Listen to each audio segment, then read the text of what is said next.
Segunda parte de la sesión sobre José Carlos Mariátegui del curso Realidad Social Peruana. Curso Realidad Social Peruana, semana 4, sesión diferida o asincrónica sobre José Carlos Mariátegui, segunda parte.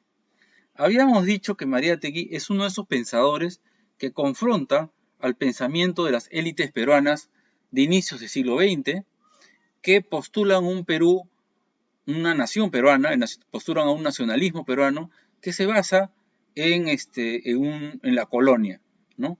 Y sobre todo, especialmente en una visión idealizada de la colonia, como si la colonia hubiera sido maravillosa, hermosa, etcétera. No, Mariátegui es uno de esos pensadores que dice, no, hay que acabar y romper con eso, y propone una visión futurista que ya se los dije en la primera parte de esta sesión, una visión que mira hacia el futuro, hacia un Perú moderno y con ciudadanía de verdad, para todos, ¿no? Para todos y para todas, ¿no? Ojo que digo todos y todas porque hay otros textos de Mariátegui en los cuales Mariátegui va a tener acercamientos muy interesantes al feminismo de la época, pero eso no va a entrar en esta sesión. Solamente estoy haciendo la aclaración. Este, Otro tema, ya que estamos aquí para ir profundizando en lo que dice en este texto, que es peronicemos al Perú. Otro tema que señala Mariátegui es que si vamos a construir un Perú de nuevo, desde la raíz, comenzar de cero, básicamente, o sea, acabar con el paradigma de la nación peruana que tienen las élites, se tiene que partir de algo. Tampoco se puede partir de cero, cero, cero. Algo hay que rescatar. ¿Y qué es lo que rescata Mariátegui? Mariátegui rescata lo que llama vanguardismo.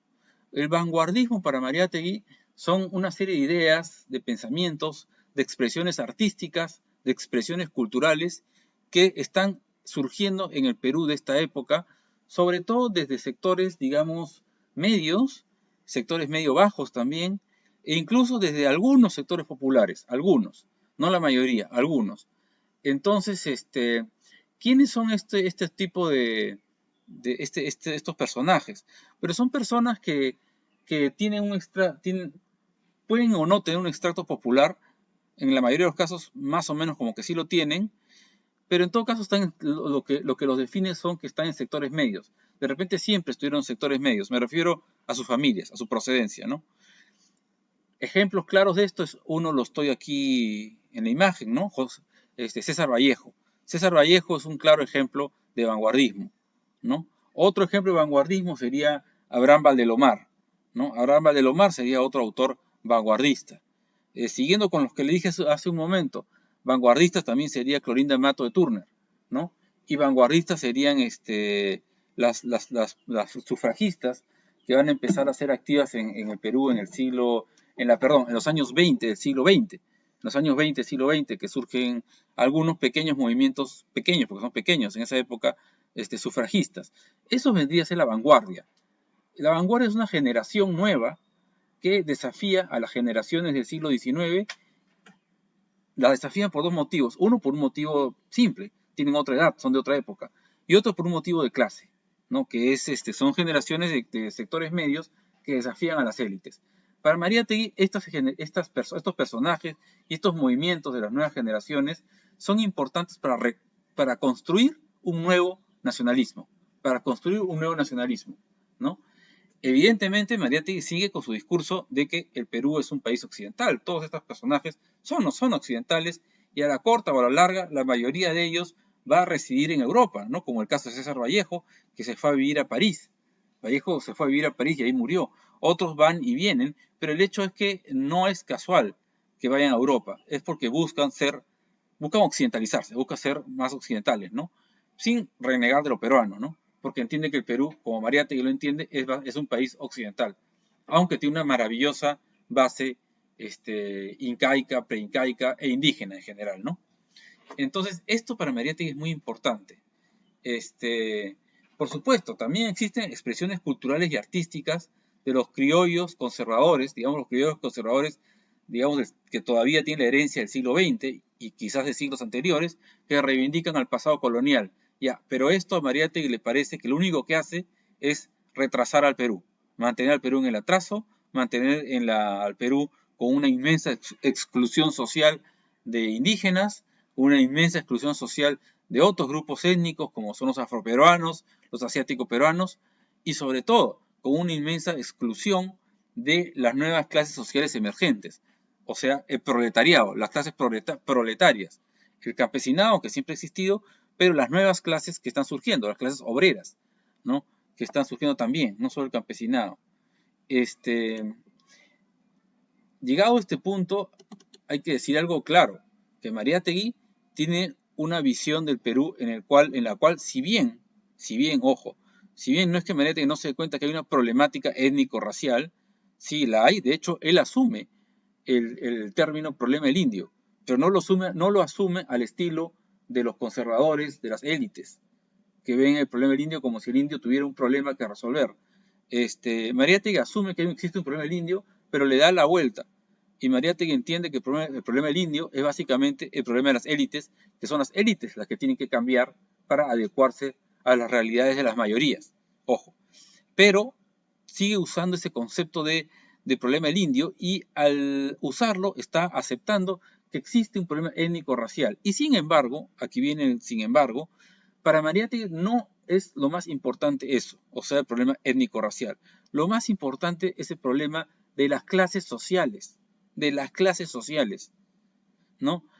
O sea, el problema, una clase social se define por su actividad económica, ¿no? Y por el poder político que pueda estar asociado a ella, a su actividad económica. Eso es lo más importante para Mariátegui, ¿no? Yo no digo que tenga 100% la razón, una vez más, pero eso es lo que él pensaba. Entonces, ya con esto en mente, hay que entender a Mariátegui. Mariátegui tiene una visión de clase, básicamente. ¿Tiene una visión étnica? Sí, también. Pero lo que va por delante para Mariátegui es la visión de clase, su visión de clase. Entonces, ya aclarado este punto, vamos a hablar de lo que Mariátegui piensa de la tradición.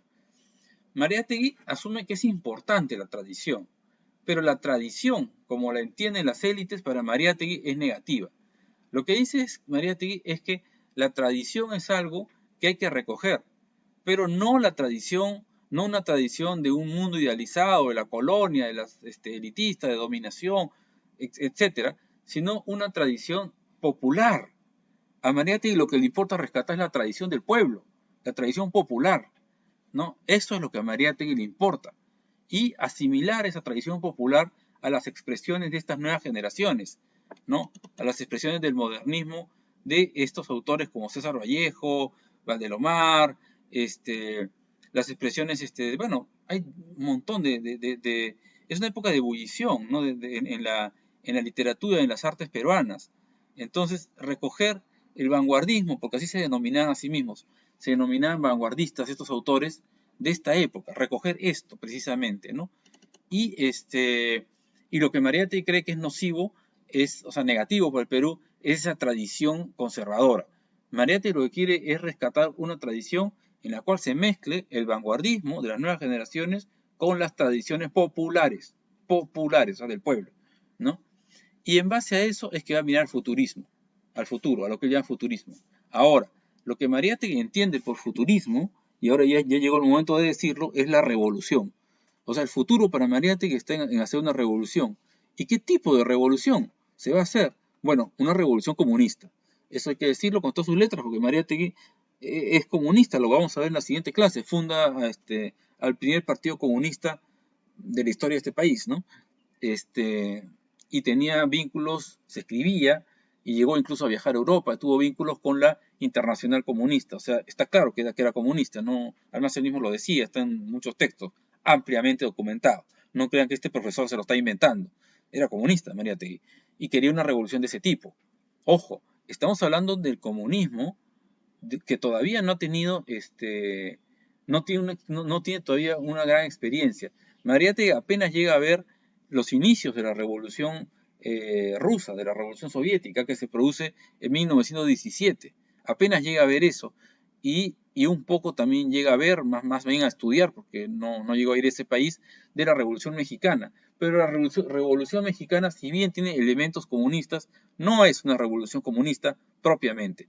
Es una revolución que es multifacética que recoge de varias tradiciones políticas, recoge elementos liberales, elementos comunistas, elementos campesinistas del campesinado, elementos indigenistas. Es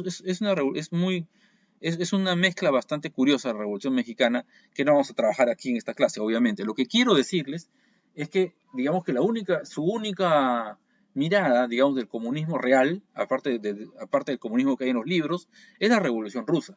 Y la Revolución Rusa en sus años primeros, ¿no? Que es la época de Lenin.